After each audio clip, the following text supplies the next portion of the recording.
السلام علیکم ورحمۃ اللہ وبرکاتہ۔ اعوذ باللہ من الشیطان الرجیم، بسم اللہ الرحمن الرحیم۔ والسارق والسارقۃ فاقطعوا ایدیہما جزاء بما کسبا نکالا من اللہ واللہ عزیز حکیم۔ فمن تاب من بعد ظلمہ واصلح فإن اللہ یتوب علیہ ان اللہ غفور رحیم۔ الم تعلم ان اللہ لہ ملک السماوات والارض یعذب من یشاء ویغفر لمن یشاء واللہ علی کل شیء قدیر۔ معزز سامعین کرام، سورۃ المائدہ سورہ نمبر 5 اور اسی سورت سے ابھی آپ کے سامنے آیت نمبر 38، 39، 40 یعنی 38، 39، 40 یہ 3 آیات تلاوت کی گئی۔ سامعین کرام، ان 3 آیتوں میں جو پہلی آیت کریمہ ہے یعنی آیت نمبر 38 سورۃ المائدہ، اس میں اللہ تبارک و تعالیٰ نے فرمایا والسارق والسارقۃ فاقطعوا ایدیہما جزاء بما کسبا نکالا من اللہ واللہ عزیز حکیم۔ مرد چور ہو یا عورت چور ہو، اس کے ہاتھ کو کاٹ لیا جائے، اس کے ہاتھ کو کاٹ لو۔ والسارق مرد چور، والسارقۃ عورت چور، فاقطعوا ایدیہما اگر وہ چوری کریں تو ان کے ہاتھ کو کاٹ لو۔ جزاء بما کسبا نکالا من اللہ، یہ اللہ تبارک و تعالیٰ کی طرف سے ان کے گناہ کی عبرتناک سزا ہے جو انہوں نے کیا۔ اور آگے اللہ نے فرمایا واللہ عزیز حکیم، اور بے شک اللہ تبارک و تعالیٰ غالب ہے، حکمت والا ہے۔ معزز سامعین کرام، اس آیت کریمہ میں اللہ تبارک و تعالیٰ نے چور کے ہاتھ کاٹ لینے کا حکم دیا ہے۔ یہاں پر ایک بات یاد رکھیے، یہ حد ہے، یعنی اللہ تبارک و تعالیٰ کی طرف سے جو مجرموں پر حد قائم ہوتا ہے اس میں سے ایک حد ہے چور کا ہاتھ کاٹنا۔ تو اس سلسلے میں سب سے اہم بات جو دھیان میں رکھنے والی ہے وہ یہ کہ ہر سماج و معاشرے میں اس قانون کو لاگو نہیں کیا جائے گا، بلکہ جس سماج و معاشرے کا کوئی امیر ہو، کوئی حاکم ہو، کوئی خلیفہ ہو جو شرعی حکم کو اپنے سماج و معاشرے کے اندر، اپنے مملکت کے اندر قائم کرنے کی طاقت اور اہلیت رکھتا ہو، وہی حاکم فیصلہ کرے گا۔ اب یہ نہیں کہ کسی بھی سماج و معاشرے میں کوئی چوری کر لے اور فوراً اس کا ہاتھ کاٹ دے، یہ نہیں ہوگا، بلکہ حاکم وقت جو ہوگا اس کے زیر نگرانی اس سزا کو مقرر کیا جائے گا اور پھر ہاتھ کاٹا جائے گا۔ دوسری بات، چور کا جو ہاتھ کاٹا جائے گا وہ اتنا کاٹا جائے گا۔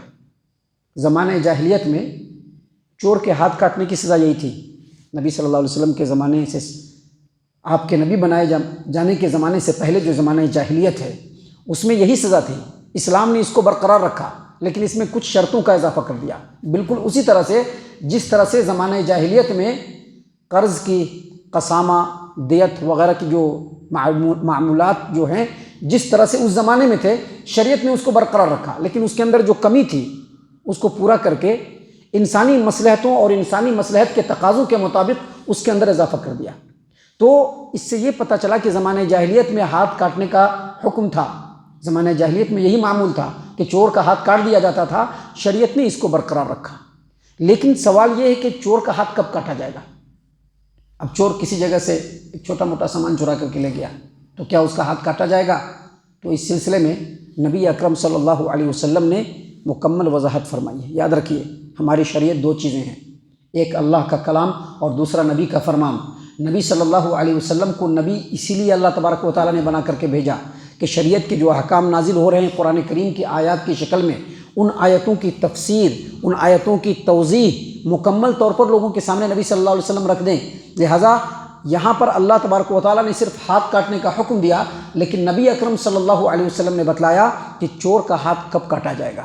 دیکھیے، اس سلسلے میں ایک حدیث ہے جس کو امام بخاری رحمہ اللہ نے صحیح البخاری کتاب الحدود باب قولہ تعالی والسارق والسارقۃ فاقطعوا ایدیہما، حدیث نمبر 6790 پر 6799 نمبر کی یہ حدیث صحیح البخاری کی، اور صحیح مسلم کتاب الحدود کی روایت ہے۔ ابو ہریرہ رضی اللہ عنہ روایت کرتے ہیں کہ نبی صلی اللہ علیہ وسلم نے فرمایا لعن اللہ السارق یسرق البیضۃ فتقطع یدہ ویسرق الحبل فتقطع یدہ۔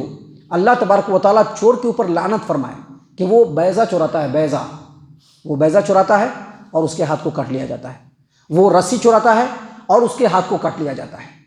یہاں پر یاد رکھیے، یہاں پر بیضہ سے مراد انڈا نہیں ہے، بلکہ بیضہ سے مراد مفسرین شارحین نے یہ کہا ہے کہ بیضہ سے مراد وہ لوہے کا خود ہے جس کو جنگوں میں پہنا جاتا تھا بچنے کے لیے، اوپر سے لوہے کا خود جو چہرے پہ لگایا جاتا تھا تاکہ تیر وغیرہ آ کر کے نہ لگے، وہ لوہے کا خود ہے یہاں پر بیضہ سے مراد۔ معزز سامعین کرام، اس سلسلے میں نبی اکرم صلی اللہ علیہ وسلم کی اور بھی حدیثیں ہیں۔ ایک حدیث ہے جس کو امام بخاری رحمہ اللہ نے صحیح البخاری کتاب الحدود حدیث نمبر 6780 یعنی 6789 نمبر کی روایت، اور صحیح مسلم کتاب الحدود کی روایت ہے۔ ام المومنین عائشہ رضی اللہ عنہا فرماتی ہیں کہ نبی صلی اللہ علیہ وسلم نے فرمایا تقطع ید السارق فی ربع دینار فصاعدا، چور جب 1/4 دینار یا اس سے زیادہ کا مال اگر چرا لے تو اس کا ہاتھ کاٹ دیا جائے گا۔ 1/4 دینار، جس زمانے میں نبی اکرم صلی اللہ علیہ وسلم نے دینار کا جو لفظ کہا، اس زمانے میں ایک دینار جو ہوتا ہے وہ 12 درہم کا ہوتا تھا۔ کتنا کا ہوتا تھا؟ 12 درہم کا۔ نبی صلی اللہ علیہ وسلم نے کہا کہ 1/4 دینار یا اس کی مالیت کا سامان اگر چور چوری کرتا ہے تو اس کا ہاتھ کاٹ دیا جائے۔ اور اسی طرح سے صحیح مسلم کتاب الحدود کی ایک اور روایت ہے، ام المومنین عائشہ رضی اللہ عنہا کہتی ہیں کہ نبی اکرم صلی اللہ علیہ وسلم نے فرمایا لا تقطع ید السارق الا فی ربع دینار فصاعدا، چور کا ہاتھ 1/4 دینار یا اس سے زیادہ کی مالیت سے کم پہ نہیں کاٹا جائے گا، یعنی اگر وہ 1/4 دینار یا اس کے برابر کا سامان یا اس سے زیادہ کا سامان اگر وہ چوری کر لیتا ہے تو اس کا ہاتھ کاٹ دیا جائے گا۔ صحیح البخاری کتاب الحدود حدیث نمبر 6790 نمبر کی روایت میں نبی اکرم صلی اللہ علیہ وسلم نے ایک ایسے چور کے ہاتھ کاٹنے کا حکم دیا جس نے ایک ڈھال چرایا تھا، اور ڈھال کی قیمت کتنی تھی؟ 3 درہم۔ کتنی تھی؟ 3 درہم۔ اس سے یہ پتہ چلا کہ وہ جو حدیث جس میں 1/4 دینار اور یہ جو حدیث ہے جس میں 3 درہم، یہ دونوں الگ الگ نہیں ہیں بلکہ ایک ہی ہے، کیونکہ میں نے بتلایا کہ نبی صلی اللہ علیہ وسلم نے جس زمانے میں یہ فرمان جاری کیا تھا اس زمانے میں 1 دینار 12 درہم کا ہوتا تھا۔ کتنا درہم کا ہوتا تھا؟ 12 درہم کا، اور اس کا 1/4 کتنا ہوتا ہے؟ 3 درہم۔ 3 درہم ہوتا ہے۔ تو معزز سامعین کرام، یہ جو حدیثیں ہیں اس مسئلے میں بالکل دلیل کے اعتبار سے حتمی ہے کہ کوئی بھی چور اگر 1/4 دینار یا اس کے برابر کا مال یا اس سے زیادہ اگر چوری کرے گا تو اس کا ہاتھ کاٹا جائے گا، اس سے کم میں اس کا ہاتھ نہیں کاٹا جائے گا۔ اس سلسلے میں عمر بن خطاب رضی اللہ عنہ، عثمان بن عفان رضی اللہ عنہ اور علی بن ابی طالب رضی اللہ عنہ، اس کے علاوہ امام عبدالعزیز، لیث بن سعد، امام اوزاعی، امام شافعی اور بہت سارے اہل علم کا کہنا ہے کہ کوئی بھی چور اگر 1/4 دینار کے برابر یا اس کے زیادہ مالیت کا کوئی سامان اگر چوری کر لیتا ہے تو اس کا ہاتھ کاٹا جائے گا، اس سے کم میں اس کا ہاتھ نہیں کاٹا جائے گا، اس سے کم میں اس کا ہاتھ نہیں کاٹا جائے گا۔ آج کے ڈیٹ میں اگر ہم 1/4 دینار کا اگر ہم حساب لگاتے ہیں تو سونے کے حساب سے 1.0935 گرام، یہ اتنا ہوتا ہے اس کی مالیت۔ آج سونا دیکھ لیجئے، اس کی جو قیمت ہوگی اتنی چوری ہو، اگر اتنی چوری کرے گا یا اس سے زیادہ کرے گا اور اسلامی حکومت ہے تو اس چور کے ہاتھ کو کاٹا جا سکتا ہے۔ لیکن یہاں پر ایک بات اور بتلا دیں کہ امام ابو حنیفہ اور ان کے شاگرد امام ابو یوسف، امام محمد، امام ظفر اور امام ثوری رحمۃ اللہ علیہم، ان کا کہنا ہے کہ کوئی بھی چور خالص 10 درہم چوری کرے گا تبھی اس کے ہاتھ کاٹا جائے گا، وگرنہ ہاتھ نہیں کاٹا جائے گا۔ لیکن ان ائمہ کرام کا جو قول ہے وہ نبی اکرم صلی اللہ علیہ وسلم کے تعلیمات کے اور حدیث کے خلاف ہونے کی وجہ سے بالکل مردود ہے۔ صحیح بات یہی ہے کہ ایک چور جب 1/4 دینار یعنی 1.0935 گرام سونے کی جو مالیت ہے، اس کی جو قیمت ہے، اتنا یا اس سے زیادہ اگر چوری کرے گا تو اس کا ہاتھ کاٹ لیا جائے گا نبی اکرم صلی اللہ علیہ وسلم کی تعلیمات کے مطابق۔ اللہ تبارک و تعالیٰ نے اسی بات کو یہاں پر بیان فرمایا کہ والسارق والسارقۃ فاقطعوا ایدیہما جزاء بما کسبا نکالا من اللہ، مرد ہو یا عورت چوری کرے تو ان دونوں کے ہاتھ کو کاٹ لو۔ کیوں کاٹ لو؟ کیونکہ یہ اللہ تبارک و تعالیٰ کی طرف سے ان کے گناہ کی عبرتناک سزا ہے جو انہوں نے کیا۔ انہوں نے اپنے ہاتھ کو غیر کے مال کی طرف اٹھایا جس کے اوپر اس کا حق نہیں تھا، اس نے خیانت کرنے کی کوشش کی، تو جس ہاتھ نے خیانت کرنے کی کوشش کی اس ہاتھ کو عبرت کے طور پر اس کے ہاتھ کی توہین کرتے ہوئے اس کے ہاتھ کو کاٹ لیا جائے گا، تاکہ لوگوں کو عبرت ہو اور آگے سے چوری نہ ہو، کیونکہ چوری یہ بہت ہی بدترین جرم ہے۔ معزز سامعین کرام، اللہ تبارک و تعالیٰ نے اس کے بعد فرمایا کہ واللہ عزیز حکیم، اللہ تبارک و تعالیٰ غالب ہے، انتقام لینے میں غالب ہے، اللہ کو کوئی نہیں روک سکتا ہے، اور حکیم ہے، یعنی اللہ تبارک و تعالیٰ کا ہر حکم حکمت پر مبنی ہے۔ اس کے بعد دوسری آیت کریمہ میں اللہ تبارک و تعالیٰ نے فرمایا فمن تاب من بعد ظلمه واصلح فان اللہ یتوب علیہ ان اللہ غفور رحیم، لیکن اگر کوئی آدمی چوری کرنے کے بعد توبہ کر لے تو اللہ اس کو معاف کر دے گا۔ یہاں پر ایک بات یاد رہے کہ اگر اسلامی مملکت ہے، اسلامی حکومت ہے، اور اس میں اگر اس کی چوری واضح ہو جائے اور ثبوت مل جائے تو ہاتھ کاٹنا پڑے گا، صرف توبہ کرنے سے کم نہیں چلے گا، ہاتھ کاٹنا پڑے گا۔ لیکن اس کے باوجود اگر وہ توبہ کرتا ہے تو اللہ تبارک و تعالیٰ اس کے گناہوں کو معاف کرنے والا ہے، کیونکہ اللہ تبارک و تعالیٰ غفور الرحیم ہے۔ اس سلسلے میں ایک حدیث ہے جس کو امام احمد نے اپنی مسند کے اندر روایت کیا ہے کہ عبداللہ بن عمر رضی اللہ عنہما روایت کرتے ہیں کہ ایک عورت نبی اکرم صلی اللہ علیہ وسلم کے زمانے میں چوری کر لی۔ جن لوگوں کی چوری کی اس عورت نے، ان لوگوں نے اس کو دربار رسالت میں لے آئے اور کہا کہ اس عورت نے ہماری چوری کی ہے۔ عورت کے خاندان والے جو لوگ تھے وہ بھی آ گئے، چونکہ ہماری خاندان کی عورت ہے جو پھنسی ہے، وہ بھی آ گئے اور کہا کہ ٹھیک ہے، اللہ کے رسول صلی اللہ علیہ وسلم آپ جو فیصلہ کیجئے۔ نبی صلی اللہ علیہ وسلم نے کہا کہ اس کے ہاتھ کو کاٹ دو۔ ان لوگوں نے کہا کہ اللہ کے رسول صلی اللہ علیہ وسلم ہم اس کے بدلے میں فدیہ دینے کے لیے تیار ہیں۔ کہا کہ نہیں، اس کے ہاتھ کو کاٹو، اقطعوا یدہا، اس کے ہاتھ کو کاٹو۔ ان کے خاندان والوں نے کہا کہ ہم لوگ 500 دینار فدیہ میں دینے کے لیے تیار ہیں۔